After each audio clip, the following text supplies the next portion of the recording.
عسلامة، شنو أحوالكم؟ إن شاء الله تكونوا الناس الكل بألف خير وصحة جيدة. رجعت معكم اليوم بفيديو جديد. كما تشوفوا البنة متاعنا اليوم مسفوف مشخشخ، دونك باش نعملوا مع بعضنا مسفوف، باش نعطيكم الطريقة هكا يعني على البسيط كيفاش نعمل هكا شوية مسفوف. ديما ليلة رمضان نحضروا المسفوف هكا للسحور، حضرته لكم على بكري اليوم، قلت خليني نشاركوا معاكم ونعطيكم الوقت انتم زاده باش تحضروا المسفوف.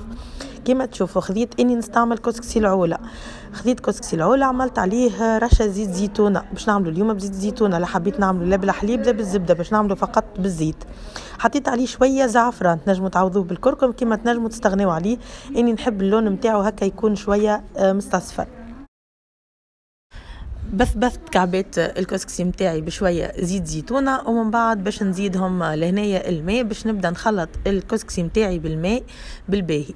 نحط له الماء حتى فين نتاكد اللي هو تبل الكل، كعبات الكسكسي الكلهم تبلوا وتبثوا بالباهي بالماء باش يجيونا المسفوف متاعنا يكون راوي، معناه ما يكون شايح ويغصص.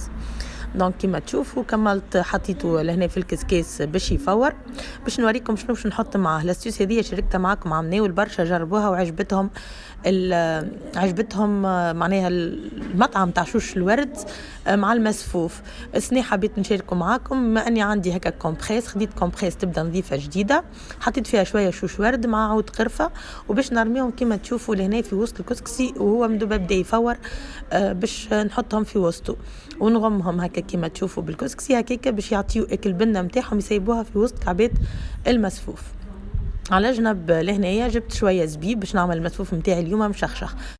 غميت كعبات الزبيب متاعي بالماء يبدا سخون يغلي هكا، وباش نكمل نحضر معناه في نفس الوقت اللي قاعد المسفوف متاعي يفور باش نحضر الحاجات اللي باش نحطهم في وسطه. حبيت نعمله بطريقه صحيه اليوم، من كل شيء شوي كما نقولوا نحنا، يعني ما نكثروش على رواحنا، اللي موجود نحطه منه شويه شويه.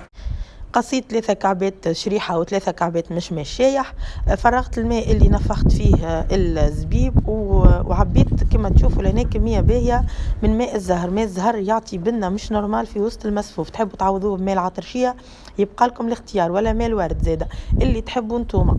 زدت لهنا جبت كعبات تمر باش نحل كل كعبة هكا على 2 باش نخلي شوية نزين بيهم وشوية نحطهم في وسط المسفوف. جبت شوية مكسرات كما قلت لكم من كل شيء شوية، ما نكثروش، اني نحب هكا المسفوف تبدا ظاهرة كعبة الكسكسي هكا، ما نحبش يبدا معبي برشا، يعني نحب نحسك الكعبة نتاع الكسكسي. ما بين اني حضرت هذوكم الكل كما قاعدين تشوفوا لهنايا.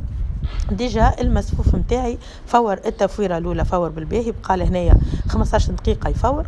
باش نجيب لهنا كعبه سكر فانيليا اخترتها اليوم بنكهه الزهر نحطها، وباش نحط السكر بالنسبه ليا حطيت 3 مغارف سكر، تحطوا قد اللي تحبوا بين 6 ل 5 مغارف حسب الحلاوه اللي تحبوا عليها، 3 5 4 اللي تحبوا نتوما حسب الحلاوه.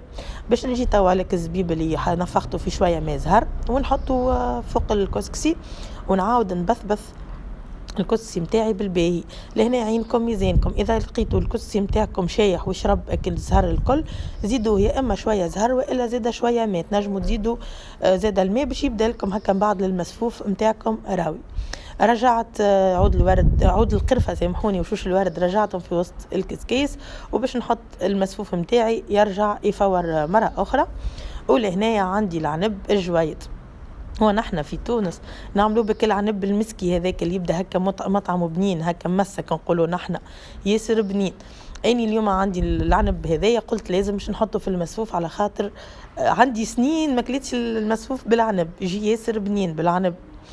لهنا بعد ما فور المسفوف مع الزبيب خذي ربع ساعة أخرى وهو يفور، حطيت عليه أكل مشماش الشايح والشريحة الشايحة، وباش نخليهم يرجعوا يفوروا مدة 5 دقائق أخرين هكا، جيست ما تشوفوا أكل كعبة متاع المشماش وكعبة الشريحة تبدأ هكا تتحل شوية، معناها ما تاخوش برشا تفوير مش كيما الزبيب.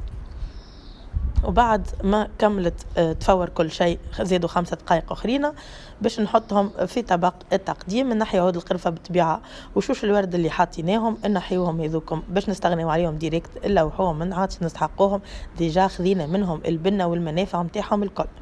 وباش ناخذ لهنا كعبة تمر نقطعهم في وسطها، ونزيد تقريبا كيس متاع زهر هكا نبثبث فيه الكسكسي متاعي ولا كعبة المسفوف متاعي، وباش نخلطهم بالباهي. زدت المكسرات، ولهنايا يكون المسفوف متاعنا حضر. زينته كما قاعدين تشوفوا بكعبات تمر، شوية مكسرات اللي موجود، وبهكا يكون بنة على بنة. صدقوني جات فيه بنة ما شاء الله. لكن النكهة متاع الزهر قديش عطات بنة للمسفوف متاعنا. دونك جربوا بالزهر، ولا زيت تنجموا تعوضوا كما قلت لكم ماء العطرشية ولا ماء الورد. وتفكروني لهنا لا حطيت حليب ولا حطيت زبدة، فقط ماء الزهر وزيت الزيتونة بنة ومنفعة. وبهكا نكون شاركت معكم اليوم شاركت معكم فيديو المسفوف. ان شاء الله تكونوا استفدتوا ولو افاده بسيطه، وان شاء الله رمضانكم مبروك. نتلاقى معكم ان شاء الله في فيديوهات اخرين ووصفات اخرين، وبسلامه.